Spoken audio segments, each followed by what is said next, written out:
Hi, I'm Alden from harmonious-twin-flame-union.com, and it is the very end of February going into March 1st, and I'll probably upload this tomorrow.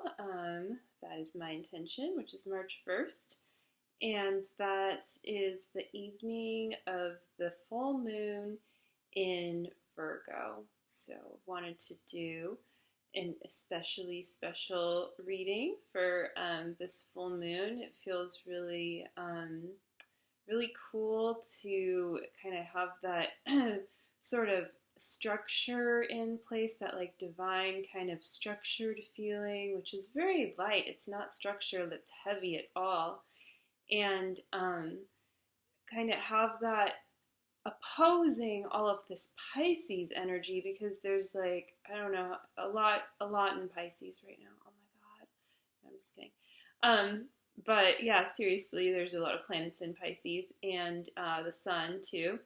So yeah, the sun, Mercury, Venus, Neptune, and so there's like this really cool, going deep energy with Pisces, and then also staying really attuned to that that calling of your higher self that's really really replenishing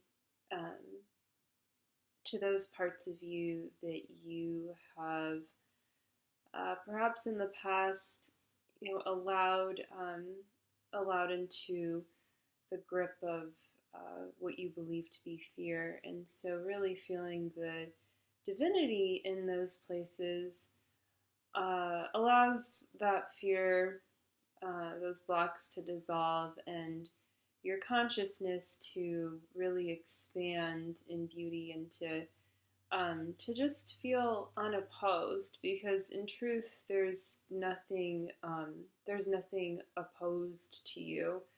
We're all one.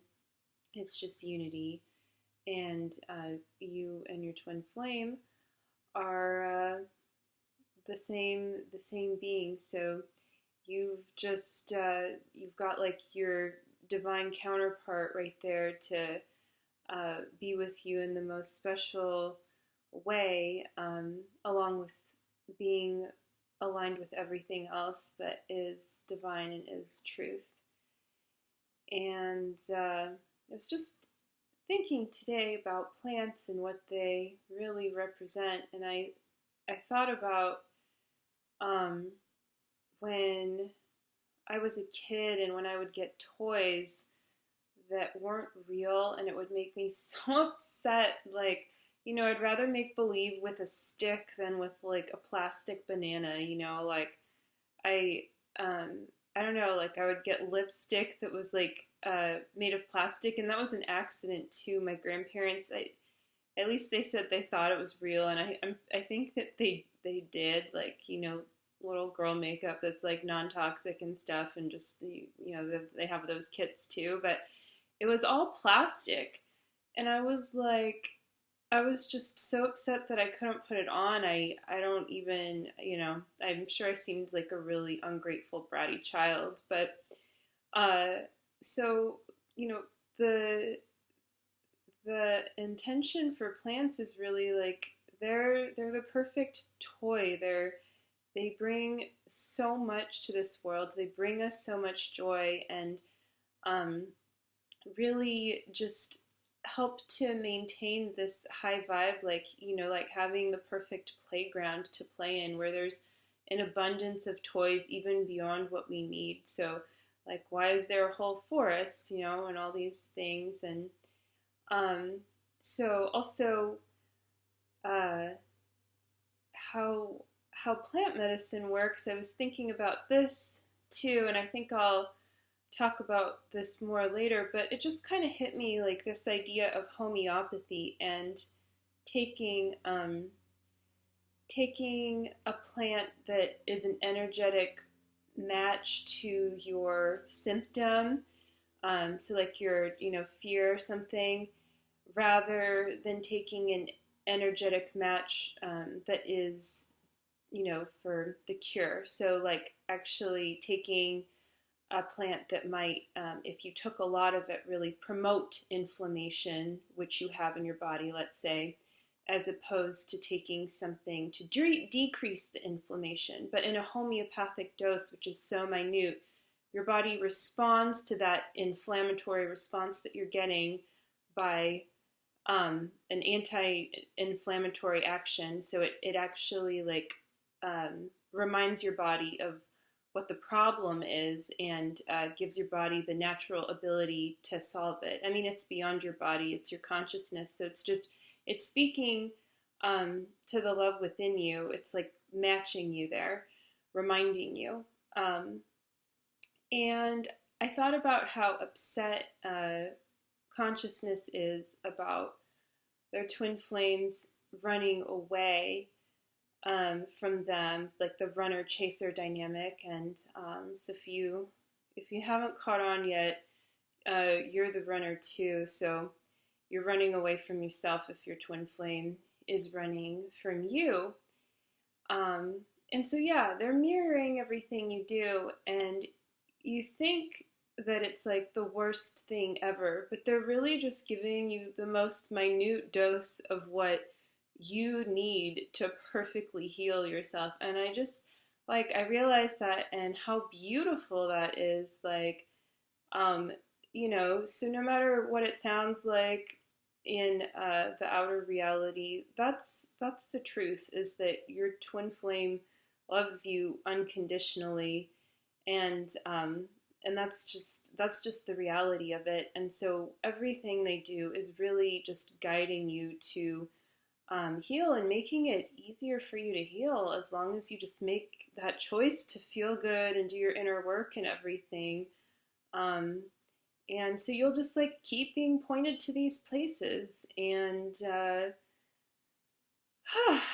yeah, I was not expecting to say any of that, but that just all came out. I was just gonna, pull a Rumi card. But and now I feel like I'm ready to do that. I guess that had to be said. And so yeah, this is the Alana Fairchild Rumi Oracle deck, and it just felt really right. I was reading about how Venus next week, March 4th, is that Monday or something? Or maybe it's Sunday. So end of this week, beginning of next week. Venus is going into the night sky again. And interestingly, I was reminded that Venus in ancient times was seen actually as like this warrior goddess, when not really visible, when the morning star, when Venus was in the day sky or the morning sky. And then when Venus moves into the night sky, she becomes the lover, the cuddler. And how those are both really valid, and how that's really cool too in undoing the idea that we have about the divine feminine as well. Because we think of Mars as masculine and Mars as the warrior and stuff, but there's a greater truth to that, and the planets really can help guide us there too, and even with our own associations of which ones are, representational of what. And but in any case, in any regard, Venus moving into the night sky is a really great sign of the lover really coming back. Those places where we were fighting inside of ourselves and all that really had to be healed, and hopefully you did some amazing healing work, and feel like you're in a whole new world. And yeah, I think Venus coming back into the night sky is gonna bring just bring a real like enchantment over you in your twin flame journey. So that's something to really enjoy and look forward to, and to work with, work with the energy. So yeah, I've shuffled these, but let's shuffle them again while I'm on the camera. And here we go. What have we got here? Sacred Convergence. Oh, it kind of matches my shirt. Oh, love it. Come on, camera. I know that you can focus better than that.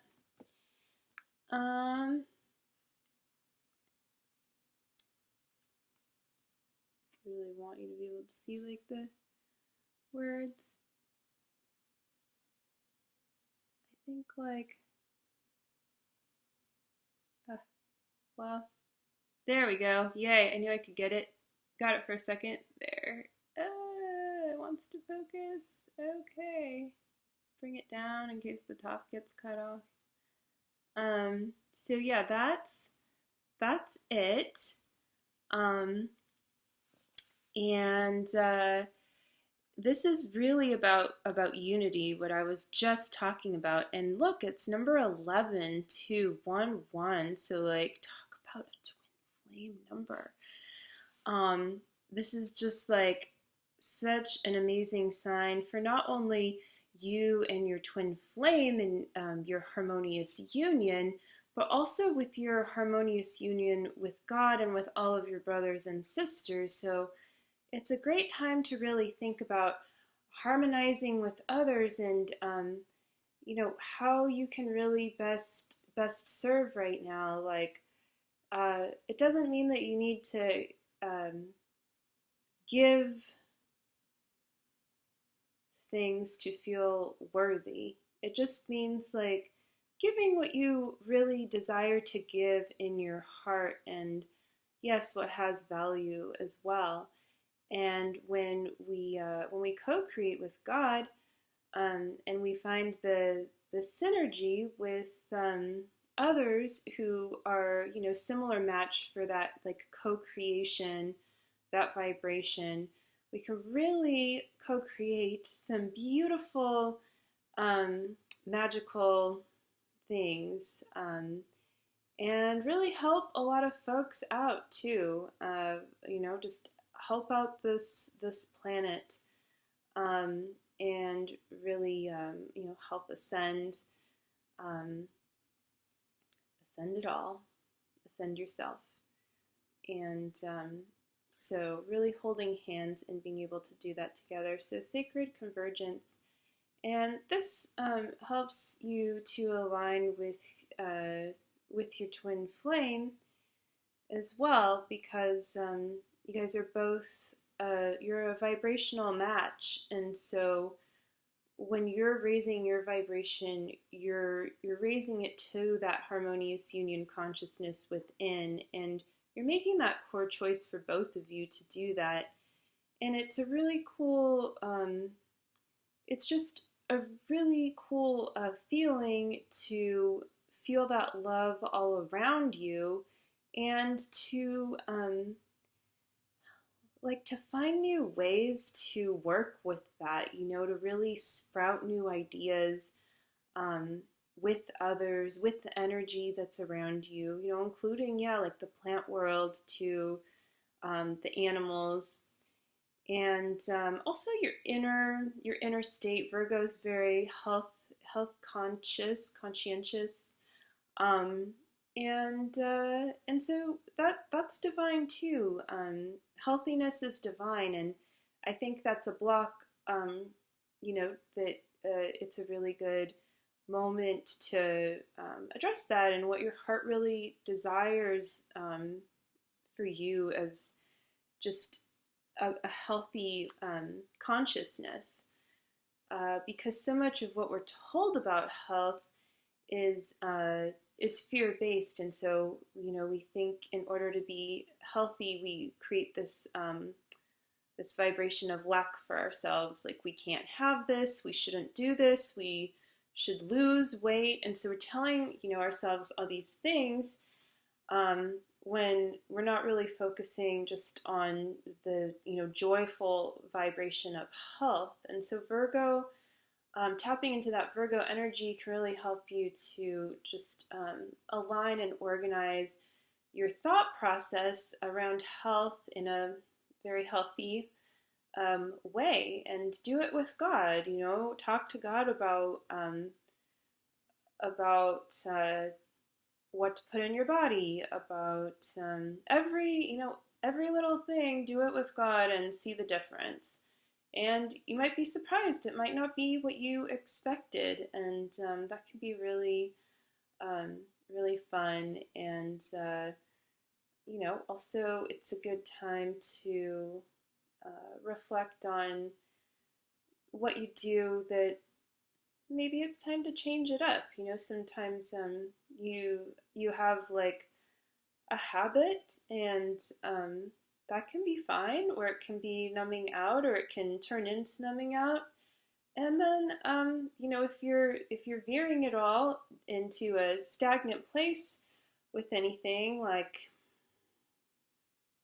eating spinach every day, 3 times a day, Popeye, then maybe it's time to change that. So, I don't know, it could be anything, but that was just my example. So cool, it's a very awesome card, and, might as well read the message along with it, because these messages are so great. And so definitely want to read the Rumi poem that goes with it. Roaming about town, the master was holding a light, saying, I am weary of the demons and the beasts. A human is what I am longing for. The human cannot be found. We have searched. What cannot be found is what I am longing for. Although poor and needy, I will not accept small pieces of ruby. The mine of the finest rubies is what I am longing for. One hand holding a cup of wine, and the other the curls of the beloved, a dance like this in the middle of the circle is what I am longing for. And then there's a kind of second part of this, message that kind of further explains the poem. How I have longed for you, my very own. Look no further for the family beyond your family, the relationship beyond all other relationships, the great love that unveils all other loves to be mere reflections of the one great and true love is here for you now. It is I who has sought you through the stirrings of your own heart. Yes, 'twas I, hidden beneath every secret, yearning for something more, something full, something special, something all-encompassing. Behind every yearning always I have hidden.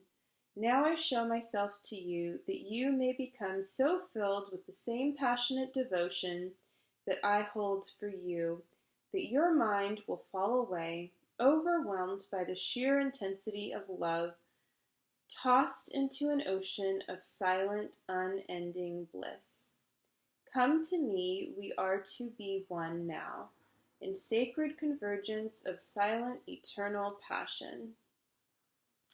And it says, sacred convergence indicates a coming together of souls in alignment with a greater cause. The greater cause is both personal and impersonal. And yeah, there's more, but I think that's enough, and that really does speak to that Virgo energy, and ruled by Mercury, and Mercury's in Pisces and very close with Venus right now. And so, yeah, that idea of the very personal, like, your twin flame in you being very personal, meaning meeting the impersonal, which is, you and your twin flame, and then kind of everyone else, but you're all one. And so really seeing the perfect deep love in the impersonal too, and bringing it into the personal. so your outer reality reflects your inner reality, and so yeah. The other thing I wanted to say about that is that it says the great love that unveils all other loves to be mere reflections of the one great and true love is here for you now. And then in the Mountain Astrologer, I remember reading for the Virgo Full Moon, the Sabian symbol that was pulled for 12 degrees Virgo reflects the clarity and revelation available at this full moon. After the wedding, the groom snatches the veil away from his bride. The penetrating and unveiling power of the trained mind, there can also be an unveiling of mysteries long protected by secrecy. So I think the theme of unveiling in this full moon is very prevalent. And so that's really really sweet deal, you know, to have your secrecy unveiled, so to speak, and that's like a huge sense of freedom, and you know what a great privilege then to come into that, to come to really know and love that part of you that has been veiled, and just allow your light to shine forth that much more brightly. And so I think I will leave you with that for now. I hope you enjoyed this reading, and you can hop on over to harmonious-twin-flame-union.com if you are interested in receiving any further guidance from me.